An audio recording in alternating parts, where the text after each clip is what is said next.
Evidence brought forth by Canada's Globe and Mail newspaper shows that while in New York in September, Canada's Prime Minister, Stephen Harper, met with Mahmoud Abbas and warned him that, quote, there will be consequences if the Palestinian Authority proceeds with the proposed bid for Palestine to be recognized as a UN non-member state. Canada's Prime Minister was in New York to receive a so-called Human Rights Award from a pro-Israel organization. He then drove across the city to the United Nations, not to engage in UN affairs on behalf of Canada, but rather to berate the acting Palestinian Authority chief, in effect putting the interests of Israel over those of Canada yet again. Well, I think it shows that under the Harper government, Canada is increasingly serving Zionist interests, right? I mean, it's a handmaiden to U.S. imperialism, and it's clearly a handmaiden to Israeli imperialism.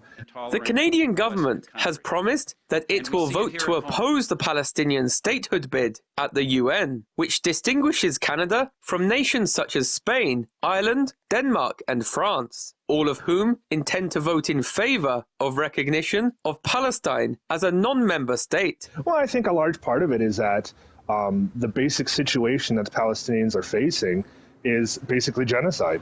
I think that the hardest, most right-wing conservative Zionist elements in Israel would like to see all the Palestinians wiped off the face of the earth. Harper hasn't been very honest and forthcoming. He hasn't been transparent, which was one of his election promises. And I think we have to ask ourselves, why is he siding with Israel if Israel is basically committing UN violations?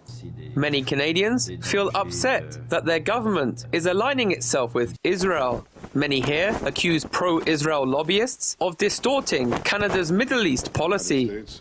Joshua Blakeney, Press TV, Calgary. You are such a friend, and I thank you for inviting me to Canada.